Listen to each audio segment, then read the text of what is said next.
सुन के कि कोई इंटेंशन ही नहीं है गरीबों के प्रति। आज कहीं ना कहीं गरीब उदासीन हो चुका है और ये उम्मीद छोड़ चुका है कि उसके लिए कोई कुछ काम, बेसिक जो नेसेसिटी था वो चेंज, रोटी कपड़ा और मकान। लेकिन अब ये चेंज हो गया। हमारे अनुसार अब क्या होनी चाहिए, बच्चा जब बड़ा होता है तो हल्का, तो उसे चाहिए 3 चीज़। क्या? शिक्षा, स्वास्थ्य और रोजगार। शिक्षा, स्वास्थ्य और रोजगार।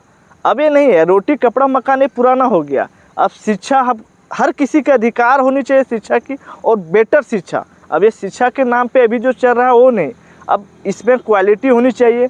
आप फाइट तभी कर पाएंगे। आज हमारे यहाँ 2 तरह की शिक्षा है, एक जो मेट्रोपॉलिटन सिटी में और एक जो रूरल एरिया गाँव में देखिएगा, तो इसमें नहीं चलेगी। अब क्या है, सबको बराबर शिक्षा के अधिकार होनी चाहिए और बराबर शिक्षा होना चाहिए। आज आप गाँव के स्कूल में जाकर देखिए, शिक्षा के नाम पे तो सिर्फ ढकोसलेबाजी तक हुआ क्या 24 साल में?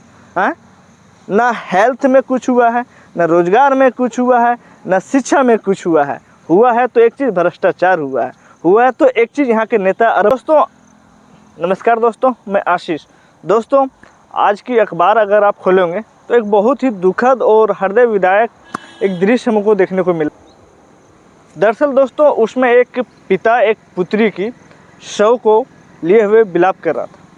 ये अगर 2024 और अगर देश की आज़ादी के 80 साल बाद आने, लगभग 80 साल होने वाला है, अगर उसमें इस कंडीशन है कि एक बच्ची जो है इलाज के अभाव में मर जाता है और उसके पिताजी दर दर की ठोकरें खाता है, हर जगह डॉक्टर की खोज करता है, लेकिन कहीं डॉक्टर नहीं मिलता है।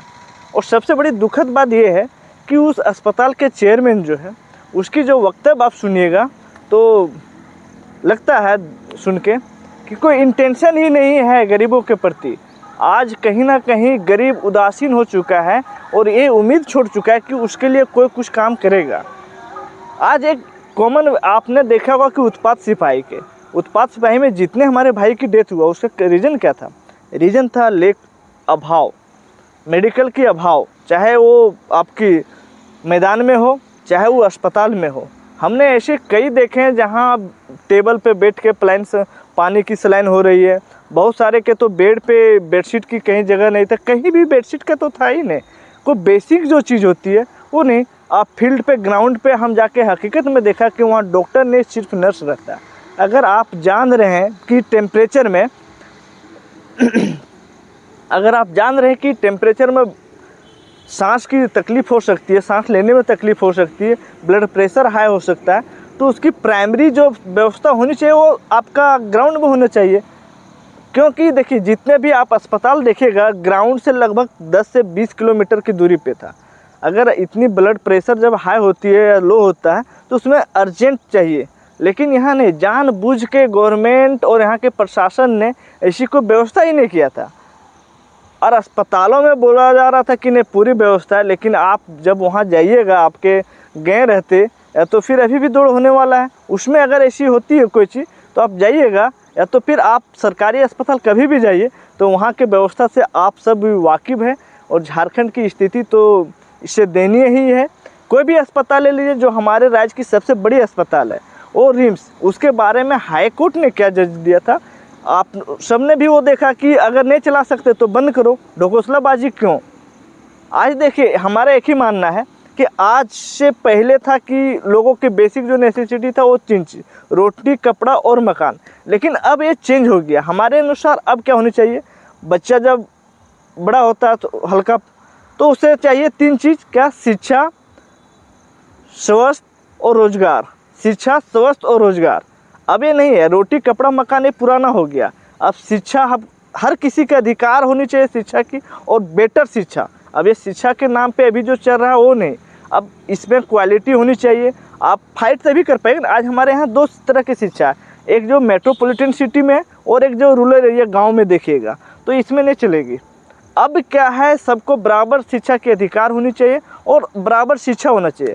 आज आप गाँव के स्कूल में जाकर देखिए, शिक्षा के नाम पे तो सिर्फ ढकोसलेबाजी चल रही है।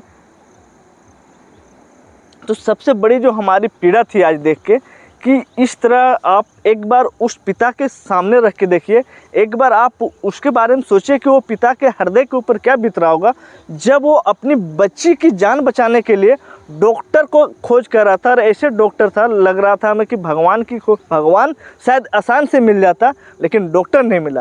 और वहाँ का जब हमने चेयरमैन का जब हमने सुना वक्तव्य तो हमें और ज़्यादा हिला, क्योंकि वो सदर अस्पताल जो कि इतनी बड़ी अस्पताल होती है, वहाँ कितने डॉक्टर थे? 4। उसमें से 3 जो डॉक्टर थे वो पोस्टमार्टम में लगा हुआ था और 1 डॉक्टर कहीं और था। आप देखिए चेयरमैन ने कितनी उत्साहजनक से बोलता है कि हमारे यहाँ 4 डॉक्टर मौजूद था, लेकिन पेशेंट को कोई नहीं देख रहा था। आप उस पिता के साथ सोचिए कि उस पिता के हृदय पे क्या बीता होगा जब उसकी बच्ची ने उसके गोद में दम तोड़ा। और यहाँ के नेता लोग करप्शन, यहाँ है क्या भाई? हमें एक चीज़ एक बार बताइए कि झारखंड में अभी तक हुआ क्या 24 साल में? हाँ, ना हेल्थ में कुछ हुआ है, ना रोजगार में कुछ हुआ है, ना शिक्षा में कुछ हुआ है। हुआ है तो एक चीज़ भ्रष्टाचार हुआ है तो एक चीज़ यहाँ के नेता अरबपति हो गए हैं।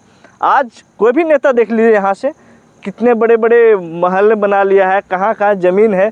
हर नेता का तो प्रॉपर्टी ऑडिट होनी